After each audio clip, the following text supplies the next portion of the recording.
Hello everyone. हम लोग Indian evidence act की बात कर रहे थे। इंडियन एविडेंस हम लोगों ने कहा था कि प्रीलिमिनरी पॉइंट ऑफ व्यू से इसको समझना है एग्जामिनेशन के पॉइंट ऑफ व्यू से। ठीक है, और उसमें हम लोगों ने थोड़ा इम्प्रूवमेंट किया है। और जो इंडियन एविडेंस एक्ट और बाकी के जो एक्ट्स आने वाले हैं हम लोगों के लिए, उन सारे एक्ट्स को हम लोग पॉइंट वाइज जो इम्पोर्टेंट पॉइंट है, क्योंकि क्रैश कोर्स में हम लोग डील कर रहे हैं, इसका मतलब हम लोग को पहले ही मैंने बता रखा है कि हम लोग इस बात को प्रिज्यूम करके चल रहे हैं कि यू नो द कॉन्सेप्ट। तो इससे रिलेटेड क्या क्या पॉइंट्स, इंपॉर्टेंट पॉइंट्स होंगे जो कि we have to remember for the examination point, वो हम लोग यहाँ पर डिस्कस करेंगे टू द पॉइंट। और इसी से आपके क्वेश्चंस भी आ सकते हैं, और बहुत सारे हो सकता है कि आ गए होंगे, और इससे क्वेश्चंस आएंगे। ठीक है, तो चलिए फिर बिना कोई समय गंवाए सीधे मुद्दे की बात करते हैं। हम लोग बात डिस्कस करेंगे एडमिशन और कन्फेशन की। देखिए, एडमिशन और कन्फेशन पर जो इम्पोर्टेंट पॉइंट्स होगा वो हम लोग यहाँ डिस्कस करेंगे। सेक्शन 17 से लेके 31 तक के पार्ट की बात हम लोग यहाँ कर करेंगे। तो देखिए, फर्स्ट पॉइंट जो निकल के आता है वो ये कि सेक्शन 17 से 31, 17 टू 31 जो है वो रिलेवेंसी ऑफ एडमिशन और कन्फेशन पर बात करता है, यानी एडमिशन और कन्फेशन का रिलेवेंसी। नेक्स्ट पॉइंट कहता है कि सेक्शन 17 यानी एडमिशन कहाँ डिफाइंड है, तो सेक्शन 17 में एडमिशन डिफाइंड है। एडमिशन कैसे हो सकता है, तो कहता है कि एडमिशन चाहे ओरल हो सकता है, इन राइटिंग भी हो सकता है। बाय द वे, एडमिशन होता क्या है, ये भी बड़ा क्वेश्चन है जो कि इसका भी जवाब मिलना चाहिए। Admission is nothing but it is an acknowledging any right of liability under civil law made by conduct orally और इन राइटिंग और कंटेंट इन इलेक्ट्रॉनिक फॉर्म। तो एडमिशन अगर सिविल लॉ की बात करें, मैं क्या बोल रहा हूँ, एडमिशन सिविल लॉ की बात करें, स्वीकृति जिसको हम लोग कहते हैं, उसका मतलब होता है किसी भी राइट या लाइबिलिटी, एनी राइट और लाइबिलिटी, ये राइट और लाइबिलिटी होगा। एनी राइट और लाइबिलिटी जो है वो बाय कंडक्ट, बाय या ओरल या इन राइटिंग या इन इलेक्ट्रॉनिक फॉर्म में एक्नॉलेज करने को ही एडमिशन कहा गया है। सेक्शन 17 ये आईईए लिखने का मतलब होता है इंडियन एविडेंस एक्ट। तो सेक्शन 17 इंडियन एविडेंस एक्ट को आईटी एक्ट 2000 के तहत अमेंड किया गया था। एडमिशन का मतलब क्या होता है, तो स्टेटमेंट, एडमिशन का मतलब होता है स्टेटमेंट सजेस्टिंग इन्फरेंस। इन्फरेंस का मतलब होता है अनुमान लगाना। तो एडमिशन का मतलब होता है statement suggesting inference as to any fact in issue. तो वैसे कथन, वैसे बयान जो कि अनुमान लगाते हैं किसी फैक्ट इशू के बारे में, उसको हम लोग कह सकते हैं कथन, sorry statement, sorry admission. Now moving to the next point, admissions are not a conclusive proof of the matters admitted, but they may operate as estoppel, meaning thereby admission conclusive proof नहीं होता है किसी भी matter का, but ये operate किए जा सकते हैं, बट ये स्टॉपल की तरह इस्तेमाल किए जा सकते हैं। एडमिशन में क्या क्या चीजें इंक्लूड होती हैं, तो एडमिशन के अंदर जो चीजें इंक्लूड होती हैं वो होती है एक्सप्रेसली रेफर्ड पर्सन्स, ये कौन करेगा, या agent of a party to proceeding, जिसको कि ऑथराइज किया गया है स्टेटमेंट देने के लिए, या तीसरा जो होता है वो पर्सन जिसकी लाइबिलिटी को प्रूव करना ही करना है, कुछ लाइबिलिटी मस्ट बी प्रूव्ड। और चौथा, person from home the party derived his interest in the subject matter. तो ये चार तरह के लोग हैं जिसके अंदर, यानी ये 4 पॉइंट्स हैं जो कि एडमिशन के अंदर शामिल किए जाते हैं। इसके अलावा an admission under Indian Evidence Act can make by a person from whom interest derived। मतलब क्या है, एडमिशन जो इंडियन एविडेंस एक्ट के अंदर होता है वो कौन कर सकता है, तो इसका आंसर मिलता है बाय ए पर्सन जिससे इंटरेस्ट डिराइव्ड होता है, वो भी एडमिशन कर सकता है। Under the provision of Indian evidence act, admissions and confessions have the different meaning. Admission और कन्फेशन का अलग अलग मतलब होता है इंडियन एविडेंस एक्ट के अंदर। एक पॉइंट बड़ा अच्छा है और इसको याद रखना, all the admissions are confessions. सारे एडमिशंस कन्फेशंस होते हैं, all the admissions are confessions, but all the confessions are not admissions. ये पॉइंट को याद रखना है। नाउ एडमिशन क्या है, तो कहता है admission bind the maker in so far as it relates to the fact. तो एडमिशन जिसने भी किया है उस पर्सन को बाउंड कर देता है admission related to the fact, जिस फैक्ट के बारे में एडमिशन किया गया है। Now what is the evidentiary value, तो यहाँ पर देखिए एविडेंटरी वैल्यू अगर एक शब्द में बताने के लिए कहा जाए तो evidentiary value of admission is as estoppel, जैसे स्टॉपल की तरह इस्तेमाल होता है तो वो एविडेंटरी वैल्यू होगा एडमिशन का, कि एक बार जो बयान दे दिया, एक बार स्वीकृति में जो हाँ करी, वो अब बदल नहीं सकती है। Admissions are not conclusive proof of the matters admitted. Now, admission is no evidence. कब भाई एडमिशन कब एविडेंस नहीं होगा? देखिए बड़ा सिंपल सा फंडा है, कहता है an admission by one of the several defendants in a suit against another defendant. क्या बोलता है? An admission by one of the several defendants. तो अगर एक से अधिक डिफेंडेंट है और उनमें से किसी एक डिफेंडेंट ने एडमिशन किया है किसी सूट के अंदर, that is not an evidence against another defendant. दूसरी बात कही गई कि जहां पर एडमिशन किसी गार्जियन के द्वारा किया जाता है, वही guardian ad litem against a minor, तो वो भी एडमिशन एविडेंस के तौर पर काउंट नहीं होगा। Now, under Indian Evidence Act, admission can be made by a party to the suit, by a counsel of party, by person interested in the subject matter. ये सारे लोग जो हैं एडमिशन कर सकते हैं, and admission under Indian evidence act can be made by, तो ये तीनों एडमिशन कर सकते हैं। Now it is necessary for the application of section 18, अब सेक्शन 18 पर आ रहे हैं हम लोग, of the Indian evidence act, that there must be a formal agency. यानी सेक्शन 18 का एप्लीकेशन करने के पहले कि बहुत जरूरी होता है इंडियन एविडेंस एक्ट के प्रोविजंस के हिसाब से कि यहाँ पर फॉर्मल एजेंसी होनी ही चाहिए। नाउ नेक्स्ट, एडमिशन बाय को defendant is not an admission because he can not make admission. ये को डिफेंडेंट जो है वो एडमिशन नहीं कर सकता। देखिए को डिफेंडेंट शब्द इस्तेमाल किया गया है, ठीक है, तो इस चीज पर फोकस कर लेना।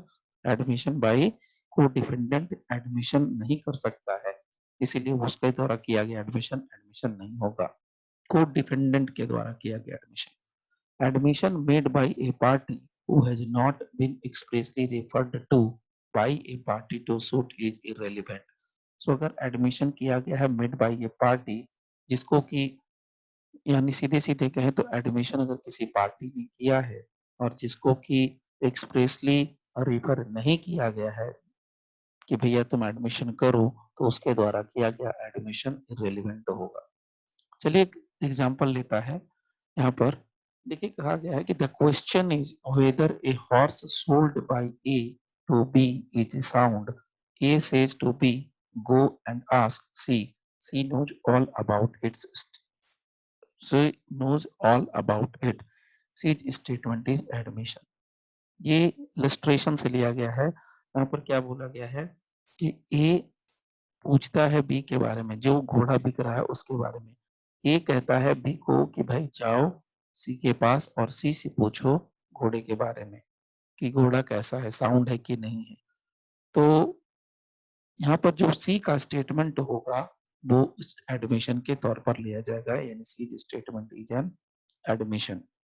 Now moving to the next, the general rule is that admissions are proved against the maker. Section 18 Indian Evidence Act provide for exception to the rule. General rule क्या है कि जो एडमिशन करता है वो प्रूव किया जाता है अगेंस्ट द मेकर, यानी जिसने एडमिशन किया उसी के अगेंस्ट इसको साबित किया जाएगा। लेकिन जो सेक्शन 18 है इंडियन एविडेंस एक्ट का, वो इसका एक्सेप्शन देता है। Now moving to the next, section 21। Section 21 Indian evidence act का कहता है the rule that in certain circumstances admission can be provided by or on behalf of the person making it. So section 21 में क्या कहा गया? Section 21 में provision जो दिया गया है कि कुछ खास परिस्थितियों में एडमिशन जो है प्रोवाइड किया जा सकता है बाय और on behalf of the person making it, ठीक है। Now moving to the next point, ये भी देखिए एक तरह का एग्जांपल है, इसको लोग समझेंगे। A is accused of receiving stolen goods. A कौन है? A accused है किसका? Receiving stolen goods का। इसको जानते हुए, इस बात को जानते हुए कि A ने चोरी करी है या चुराई हुई सामान है, सॉरी A ने चोरी नहीं करी, एक ये चुराया हुआ सामान है। He offers to prove that he refused to sell them below their value। तो यहाँ पर क्या है, कहता है कि ए में prove the statement, A prove कर सकता है उस स्टेटमेंट को, though in the nature of the admission, क्योंकि they are explanatory of conduct influenced by fact in issue. तो ये भी जो पार्ट आता है ये भी एडमिशन और कन्फ्यूजन के अंदर ही आएगा। Now moving to the next, oral admission as to the contents of electronic records are relevant. कब होगा भाई relevant? Oral admission as to the contents of electronic record, electronic record है उसके कंटेंट का ओरल एडमिशन रिलेवेंट कब होगा? तो इसका आंसर मिलता है the genuineness of the electronic record produced is in question. ठीक है, now moving to the next point, under Indian evidence Act the provision of relevancy or oral admission as to the contents of electronic record is provided under section 22A। तो 22A के अंदर क्या provision है वो यहाँ पर दिया गया। तो 22A जो है इंडियन एविडेंस एक्ट का, वो रिलीवेंसी और oral admission regarding the content of electronic record के बारे में बात करता है। सेक्शन 23 जो है इकलौता सेक्शन आता है जो कि बेसिकली सिविल मैटर के बारे में डिस्कस करता है। और सेक्शन 23 क्या कहता है? Section 23 deals with relevance of admission in civil cases. ठीक है, now moving to the next point, communication made without prejudice, communication made without prejudice are protected under section 23 Indian Evidence Act। now Indian evidence Act के कुछ propositions की बात करें तो statement is a genus, बिल्कुल ठीक, admission is a species and confession is a sub species. तो ये प्री में पूछा हुआ क्वेश्चन है basically, statement is a genus, admission is a species and confession is a sub species. A says to B that he has finished his wife forever। Example है, आप इसको ध्यान से समझना। A ने B से कहा कि उसने अपनी वाइफ को हमेशा के लिए फिनिश कर दिया है। What is that? A ने B से कहा कि उसने अपनी वाइफ को हमेशा के लिए फिनिश कर दिया है। So under Indian evidence Act this statement amounts to confession. तो इंडियन एविडेंस एक्ट के हिसाब से ये कन्फेशनल स्टेटमेंट है। नाउ कन्फेशन अगर इंड्यूसमेंट से आए, थ्रेट से आए या प्रॉमिस से आए तो वो इररिलेवेंट होता है under section 24 Indian evidence Act. Now moving to the next, a rustic woman in apprehension of assault and maltreatment makes a confession for murder of her mother-in-law at the village panchayat। This confession is inadmissible due to involuntariness। तो ये basically example है, इसको समझना कि एक गांव देहात की महिला है जो कि असॉल्ट या माल ट्रीटमेंट के डर से वो एक कन्फेशन करती है कि भाई मेरी जो सासू माँ है उसका उसने मर्डर कर दिया है, वो भी विलेज पंचायत के सामने, गांव की पंचायत के सामने इस बात को कबूल थी। तो ये जो कन्फेशन है क्या ये एडमिसिबल होगा? नहीं, ये एडमिशन एडमिसिबल नहीं होगा कन्फेशन, क्योंकि ये वॉलंटरली नहीं दिया गया है। Now moving to the next point, under section 25 Indian evidence Act confessions made to the police is not admissible. इसमें कोई नई बात हम लोग डिस्कस नहीं कर रहे हैं। ठीक है, moving to the next, confession before police will not be proved, ये भी पुरानी बात है। Now moving to the next point, ये एक एग्जांपल है, A commits a crime and goes to a police officer. एक क्राइम कमिट करता है और पुलिस ऑफिसर के पास जाता है और वहां जाके कन्फेशन करता है और बाकी चीजें बताता है और ए को चार्ज कर लिया जाता है उस ऑफेंस के लिए। तो जो कन्फेशन हुआ वो यहाँ पर under section 25 Indian evidence Act के अंदर प्रूव नहीं किया जा सकता। क्यों नहीं? क्योंकि पहले ही हम लोगों ने कहा कि अगर पुलिस के सामने कन्फेशन होगा तो उसका कोई वैल्यू नहीं होती। A confession to be inadmissible under section 25 Indian Evidence Act may relate to the same crime or any other crime। तो पुलिस के सामने अगर जिस ऑफेंस को किया है अक्यूज्ड ने, उस ऑफेंस से रिलेटेड अगर वो कन्फेशन करता है तो वो भी इनएडमिसिबल है, या किसी दूसरे ऑफेंस के बारे में वो अगर कन्फेशन करता है तो वो भी इनएडमिसिबल होगा। So a confessional statement made before police is not admissible. A filed a FIR giving details of a crime that he had committed.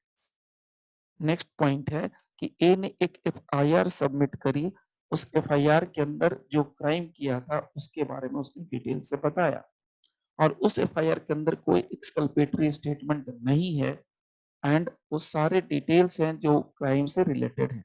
तो इस मैटर में जो एफआईआर है वो basically section 25 Indian evidence act से hit करेगा, और इसीलिए ये इनएडमिसिबल होगा एविडेंस के तौर पर। ठीक है नाउ, लेकिन ये जो यहाँ पर पॉइंट है कि वो एडमिसिबल कहाँ होगा, तो सेक्शन 8 की वजह से एडमिसिबल हो जाएगा, लेकिन 25 में वो एडमिसिबल नहीं होगा।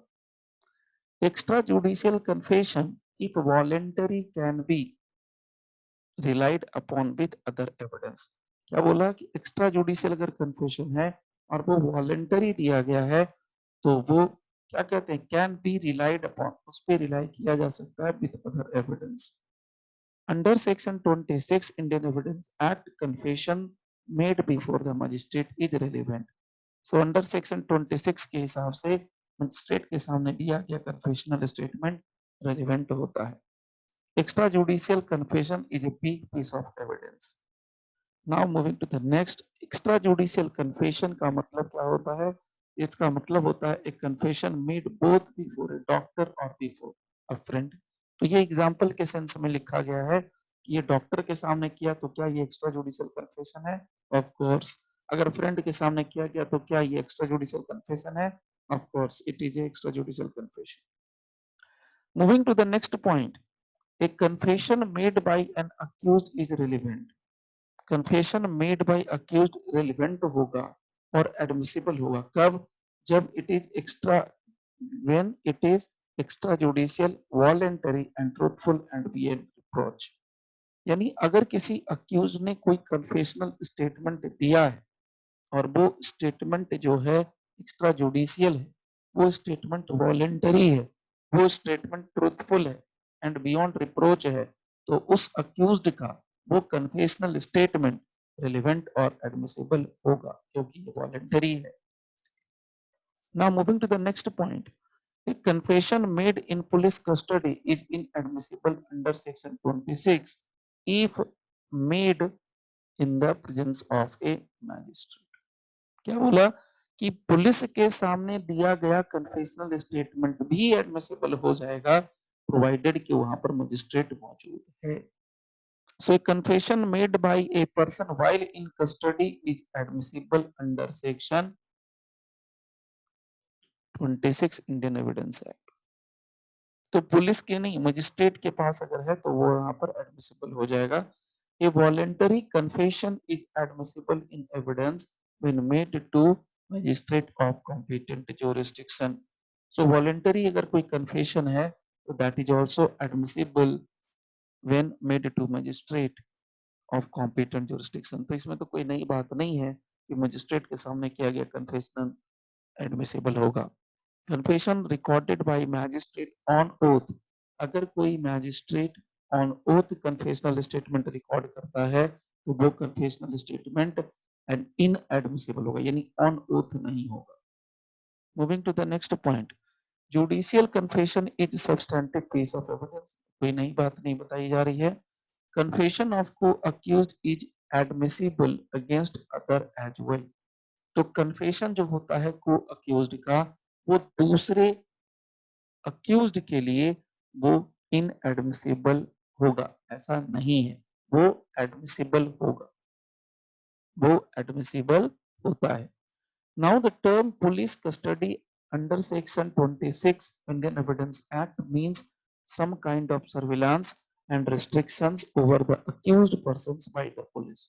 ऑफ कोर्स सेक्शन 26 के अंदर जो पुलिस कस्टडी लिखा गया है शब्द, उस पुलिस कस्टडी शब्द का मतलब होता है सर्विलांस या रिस्ट्रिक्शंस जो कि अक्यूज्ड पर्सन के ऊपर पुलिस रखती है।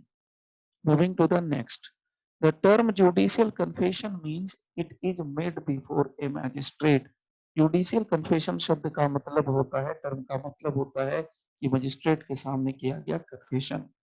Moving to the next, a confession is inadmissible if it is made by the co-accused। so confession inadmissible होगा अगर ये accused की तरफ से किया गया तो, to a doctor while in the custody of a police officer। तो ये एक एग्जाम्पल है, यानी अगर डॉक्टर को किया गया है कन्फेशन तो भी ये इनएडमिसिबल होगा, लेकिन परिस्थिति बताई गई कि वहां पर पुलिस ऑफिसर की कस्टडी हो तो, यानी पुलिस ऑफिसर की कस्टडी में डॉक्टर को दिया गया कन्फेशनल स्टेटमेंट इनएडमिसिबल होता है। रिट्रैक्टेड कन्फेशन क्या होता है? वो कन्फेशन जो बाद में आदमी मुकर जाए उसको हम लोग रिट्रैक्टेड कन्फेशन ही कहते हैं। Now moving to the next, a confession made by the accused person is relevant if it is made while he is in custody of a police officer। क्या बोलते हैं? confession made by the accused person। तो accused person ने कोई confession किया तो वो relevant होगा यदि वो क्या किया गया, लिया गया है, is in custody of a police officer and is made in the immediate presence of the magistrate। बार बार इस बात को हम लोग डिस्कस कर रहे हैं कि अगर पुलिस की कस्टडी में लिया गया कन्फेशनल स्टेटमेंट किसी ने दिया है तो भी वो एडमिसिबल होगा, लेकिन प्रोवाइडेड क्या है, वहां पर मजिस्ट्रेट मौजूद होना चाहिए। For recording of a confession, the magistrate should inform such person that he is not bound to make a confession। इसमें भी कोई नई बात हम लोग नहीं कर रहे हैं कि मजिस्ट्रेट को इन्फॉर्म करना चाहिए कि पर्सन बाउंड नहीं है कन्फेशन देने के लिए। अगर एग्जाम्पल यह लेगा है, ए ने जो कि एक अक्यूज्ड है, अगर एसपी सुपरिटेंडेंट ऑफ पुलिस के सामने अगर कन्फेशन किया है तो क्या वो एडमिसिबल है? Of course not admissible. Section 27 जो इंडियन एविडेंस एक्ट होता है उसको डॉक्ट्रिन ऑफ कंफर्मेशन के नाम से भी जाना जाता है। ठीक है, यह सेक्शन 27 जो इंडियन एविडेंस एक्ट है वो डॉक्ट्रिन ऑफ कंफर्मेशन के बारे में बात करता है by subsequent act. Section 27 Indian evidence Act क्या है? सेक्शन 27 इंडियन एविडेंस वहां अप्लाई होता है when the person giving information is an accused and is in the police custody. तो जब पर्सन पुलिस की कस्टडी में होता है और वो पुलिस को इंफॉर्मेशन प्रोवाइड करता है, at that time section 27 comes into the picture. Section 27 Indian evidence Act के लिए कहा है कि उसी पर्सन को हम लोग स्टेटमेंट मानेंगे जिस पर्सन से डिस्कवरी पॉसिबल होती है, और वही स्टेटमेंट एडमिसिबल होगा। स्टेटमेंट तो सब है, लेकिन वही स्टेटमेंट एडमिसिबल होगा जिस स्टेटमेंट से डिस्कवरी हुई। Now moving to the next point, confessional statement of the accused in custody is admissible when leading to discovery of fact। क्या बोलते हैं? confessional statement of the accused। तो accused का दिया गया confessional statement जो होगा वो उसकी कस्टडी में एडमिसिबल होगा अगर उसने कोई नया डिस्कवरी ऑफ फैक्ट दिया है तो। Now moving to the next point, एक एग्जाम्पल दिया गया है, जरा इसको ध्यान से समझ लेना। इसमें कहा गया B is found dead, B मरा हुआ पाया गया, मृत, suffered injuries with a sharp weapon, जिसके बॉडी पर बहुत शार्प वेपन की इंजुरीज थी। A while in police custody confessed to killing B. A ने पुलिस की कस्टडी में इस बात का कन्फेशन किया कि उसने बी का मर्डर किया है with the motive of stealing his motorcycle. उसका इंटेंशन क्या था, मोटिव क्या था? मोटिव यहाँ पर है मोटरसाइकिल चोरी करना। After following him from his office and having concealed the weapon in his office. और वो जो चुराई हुई मोटरसाइकिल वो ऑफिस में जाके कंसील कर दी गई है। ए क्या करता है? A gets the knife recovered before the police. तो ए ने क्या किया, नाइफ चाकू निकाल करके पुलिस को दिया। तो ये जो चाकू निकाल करके पुलिस को दिया, in this case section 27 Indian evidence act comes into the picture. जब पुलिस वहां पर गई और उसने नाइफ बरामद किया और उसी नाइफ को प्रोड्यूस किया गया कोर्ट के सामने, then this is what, this is section 27 ऑफ इंडियन एविडेंस। कहता है कि अगर कोई अक्यूज्ड वॉलेंटरली कंसेंट करता है, कंसेंट देता है, किस बात के लिए? ब्रेन मैपिंग के लिए, नार्को एनालिसिस टेस्ट के लिए। तो उस तरह के इंफॉर्मेशन क्या होंगे, रिलेवेंट होते हैं under section 27 Indian Evidence. Now moving to the next point, कहता है कि सेक्शन 27 के लिए क्या जरूरी है, एसेंशियल। तो essential requirement for the application of section 27 is, देखो दो चीजें जरूरी हैं, ए और बी। पहली बात कि वो कोई ऑफेंस का अपराधी होना चाहिए, और दूसरा उसको पुलिस की कस्टडी में होना चाहिए। Moving to the next, under section 27 Indian evidence Act in respect of confession evidence, confessional evidence होगा, so much of the information as relates distinctly to the fact discovered in the consequence of information received received from the person accused may be proved against him, और दूसरा person giving such information must be accused in offense। तो अभी जो just share किया है उसी point को यहाँ पर थोड़ा सा लेंदे करके लिखा गया है, मैं इसको रिपीट कर दे रहा हूँ, बता देता हूँ। देखिए सेक्शन 27 इंडियन एविडेंस एक्ट के बारे में बताया गया, कन्फेशनल एविडेंस के बारे में बताया गया। कहता है कि जो इंफॉर्मेशन से, जिस इंफॉर्मेशन से कोई फैक्ट की डिस्कवरी होती है in consequence of the information received from the person, तो वहां पर उसको अक्यूज्ड के अगेंस्ट में साबित किया जा सकेगा। और दूसरी बात कि जिस पर्सन ने ये इंफॉर्मेशन दिया है यानी accused, so person giving such information must be accused in offense। तो जिस पर्सन ने भी ये इंफॉर्मेशन दिया है उसका अक्यूज्ड होना कंपलसरी है। now moving to the next point, and this is again related with 27। 27 apply होता है डिस्कवरी ऑफ सम फैक्ट के ऊपर, जब पुलिस के पास कोई पहले से नॉलेज नहीं होता है from other sources and was first derived from the information given by the accused. So section 27 में कहा गया है कि जब पुलिस जो है कोई इंफॉर्मेशन रिसीव करती है अक्यूज से और उस इंफॉर्मेशन के बेस पर कुछ रिकवरी करती है, then section 27 comes into the picture. Example के तौर पर देखिए यहाँ दिया गया है, an accused in police custody informed the station house officer that the key by which he opened the safe and committed theft is kept by him in the patio of house. तो क्या कहा गया कि जिस चाबी से उसने locker खोला था, सेफ सेफ और चोरी करी थी, वो चाबी कहाँ रखी हुई है वो बताता है। तो ये क्या है, सेक्शन 27 है। यानी उसने चोरी कैसे की, कहाँ की, उसके बारे में इंफॉर्मेशन दिया और उससे कोई मटेरियल निकाल करके प्रोड्यूस किया, पुलिस को बताया। तो that is what is under section 27। Next point, under section 27 Indian evidence Act the fact discovered means का मतलब होता है the knowledge of the accused as to the object and the place. तो वहां पर लिखा गया है सेक्शन 27 के अंदर एक line, that is fact discovered.